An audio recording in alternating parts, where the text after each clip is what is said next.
David Codrea, the most widely read blogger on your Second Amendment rights. What is going on in Jamaica? I haven't even turned on the TV today. Well, James, imagine that you could give the gun control crowd everything that they wish for.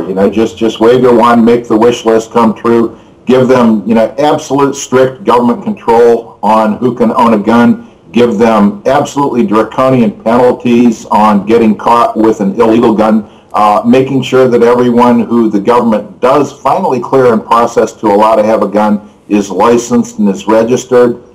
And all I can say to that is welcome to Jamaica and have a nice day, because what we're seeing is, well, when I reported on it this morning, they were saying that upwards of 30 people had been killed in recent days in gun battles with police.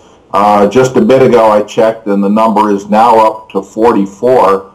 And Jamaica is one of those places that has implemented just about everything that the Brady campaign and people like that are demanding that we implement here, to the point of, I think it was 1974 when they did their Gun Courts Act, and they implemented really, really tough gun controls, to the point that if you're caught with an illegal gun that you're not licensed for, you can get a life sentence in prison, simply for possession.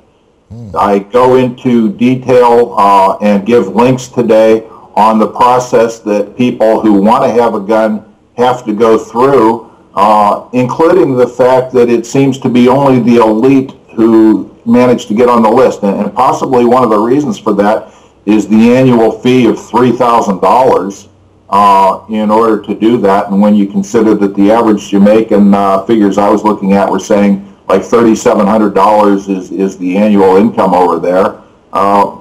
You can see how this is something that just to the regular people, in order to have a gun legally, is not something that is within their reach.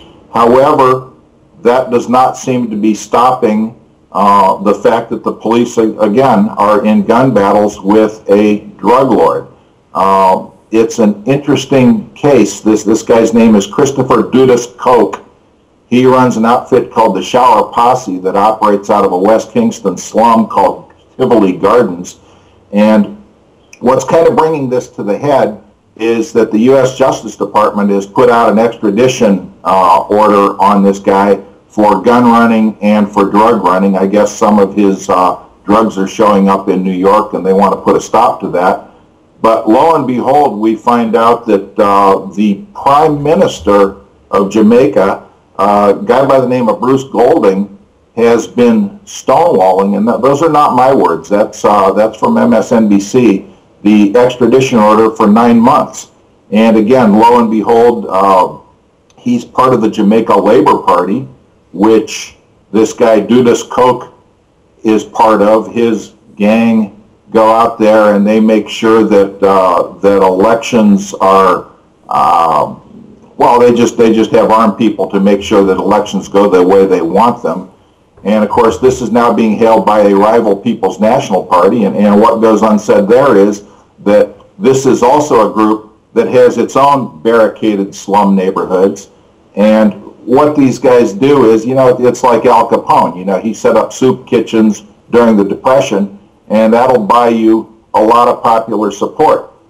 So what you have is you just have absolute chaos. You have Jamaica has a violent crime rate that just dwarfs anything we see over here, and yet you see basically total gun control over there, and everything that the gun controllers have asked for has been granted to them. Yeah, that's very disappointing, David. Actually, I've had the opportunity of shooting with some folks from Jamaica in the Sporting Clays events in Florida, to be exact. And they've invited me over there a number of times. I haven't had the opportunity to go. However, I've been to Jamaica. It's a wonderful island. It's beautiful. I have a feeling that possibly what we're discussing is something around the cities and the Kingston areas and places like that. It was hard for me to imagine it taking place in some of the backcountry of Jamaica. But it's a very amiable kind of an island, although you sort of had the feeling that beyond that jerk beef and beer that there might be some other problems, but I don't think it's ever reached the height that you're describing. And the reports that I'm reading say that many of the tourist areas have been sheltered from this, and yes, this guy controls slum areas, and depending on who you talk to, he's either a gangster or a warlord, or some consider him to be a Robin Hood. And that just goes with the fact that when you have a population that for the most part is impoverished, and yeah, you're right, there are some people that have managed to make resort sections of Jamaica very attractive, but my only recommendation to you is if you decide to take them up on the offer to go sports shooting, make darn sure that you have good local legal counsel there to advise you on what you can possess over there, and that you have all the correct permits and things like that.